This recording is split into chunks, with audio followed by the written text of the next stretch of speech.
Morning guys, I got a question on my Facebook page this morning from Dale asking if I got any tips for addressing or dealing with an anterior pelvic tilt. So I thought I'd do a quick video explaining what anterior pelvic tilt is and things you can do to address, correct, start to fix it. Okay. First thing is, an anterior pelvic tilt is really common. It's a natural resting state for a lot of people. If you've got an excessive anterior pelvic tilt, then that can cause problems, low back pain going down the line. But if you imagine your pelvis running straight up and down with your spine coming up the top of it, your legs coming down underneath it, if you've got a nice neutral pelvis, it runs up and down like this. If you have an anterior pelvic tilt, what happens is your pelvis tilts this way. So it tilts to the forwards, to the front like that, and you can see how my posture is now changed. So neutral spine, neutral pelvis, I've got a little curve in my lower back.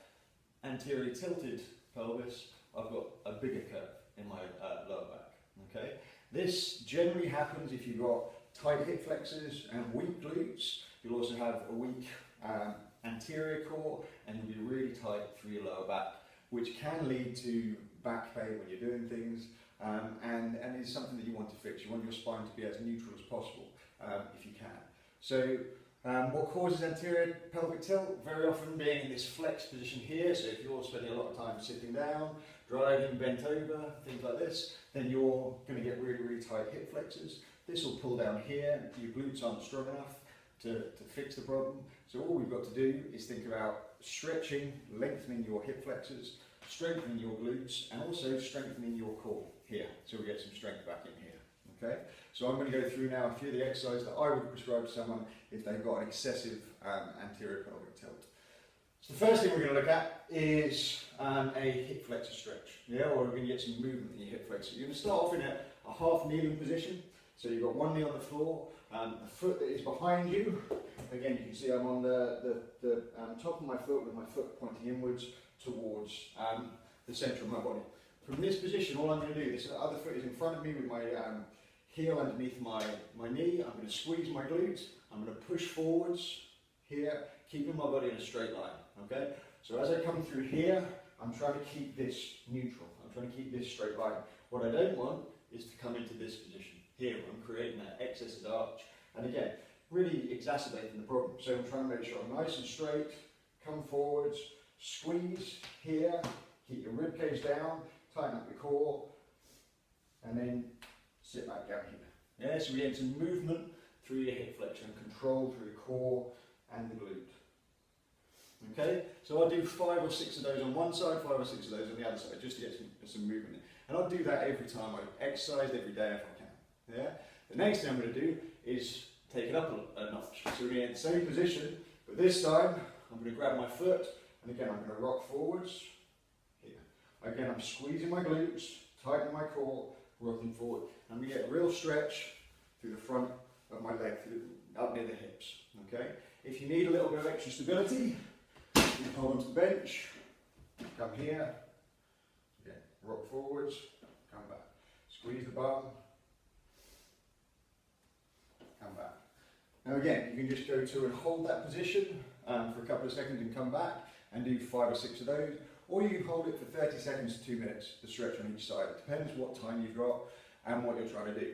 What I would recommend is sticking those 2 stretches into any warm-up routine you do, before you do any training session. Again, a little bit of time spent every day leads up to a big change over time. So there'd be my 2 stretching movements for your hip flexors. Next, we're going to look at strengthening your glutes. So the first thing we're going to look at is a really simple hip bridge or glute bridge. So we're going to lie down on the floor. Again, you're going to lie down so that you're, if I position myself here, my foot, my heel is level with my knee, back is flat on the floor, and both legs are here. My feet are in line with my hips. And what I'm going to do to start off with, if you imagine you have a bowl of water on your pelvis while I'm lying down, I'm going to tuck and tip that bowl of water towards my face. This straight away will flatten out my spine and engage my glutes. Okay, from there, keeping that pelvis tilted forwards, I'm going to bridge up as high as I can and squeeze my glutes. I'm making sure that I'm feeling that contraction in my bum. I'm going to come down. Squeeze, again, tilt the pelvis, come up the top, and really focus on contracting the glutes at the top. Again, come down, squeeze, make sure the back is flat, and up you go. Okay, so again, you can do this for quite a high repetition. So again, sets of 16 to 20, do 3 sets of 16 to 20. You should start to feel that heat in your glutes. When that's comfortable, take it to a single leg. So again, you go onto one leg, other leg, keep the knee level with that knee. Again, tilt the pelvis, come up, and try and keep that knee level with the other knee throughout the movement. Okay, so again, what we're then doing is we're encouraging the pelvis to remain stable through one leg, and we really work the glute on one side. So you're going to get glute max and some glute med activation. Okay, again, high reps, 12 to 16 on each side, 3 sets, so we're comfortable through there. Okay, another one, you can take this, is elevated so your back is on a bench or a chair, same position with our legs, so we're going to get our heel level with our knees, feet in line with our hips, we're going to drive up and squeeze the bum at the top. Again, we're thinking about tilting the pelvis towards us, squeeze up and really feel the squeeze through here. So again, we can do 12 to 16 in this position, and then bring our feet together and put our knees outside. Yeah, so we're externally rotating through our femurs, and again, we're just going to bridge up and at the top really, really squeeze your glutes. So we're coming to here. Again, 3 sets of 12 to 16 of each of those, and we're going to start activating your glutes. I would use those in a warm-up, and then when you go into your exercise routine, do things that are going to encourage hip extension.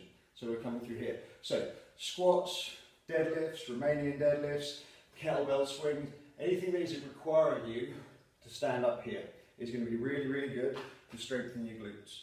Then we're going to look at your core. Start off really simply with some planks. Okay, so when you're getting into a plank position, make sure you're starting off with your hands under your shoulders, knees under your hips, screw your hands into the ground, step back, push your heels back and really fire your glutes. Yeah, so you can feel tension all through your body. While you're in that position, try and draw your hands back towards your feet.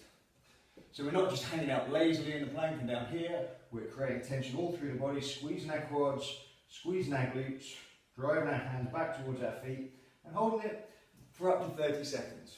Yeah, again, the amount of tension you should be able to create, if you're holding it for more than 30 seconds, you should start to shake. If you're holding it for more than 30 seconds, then we can start adding weight to the plank and changing up the exercise. The other thing that I would add to your core is a hollow body hold. So this time you're going to lie on your back. From here we're going to again squeeze our glutes, lift our head up off the floor slightly and feel our back flat against the floor. Okay? From that position, point your toes, keep your legs as low as you can, keep your back flat, and then stretch your hands out over your head. Again, look at holding those for time, 3 to 5 holds of 30 seconds, and we're going to start getting some activation through your core. So there you have it, guys. That is my first few steps to addressing an anterior pelvic tilt. All runs on the same principles: stretch, strengthen, and strengthen. Okay? Hope that helps, Dale. If you like the video, share it with your friends. If you've got any more questions, fire them in through Facebook, Instagram, or through grantfordfitness.com. And I will see you guys next time.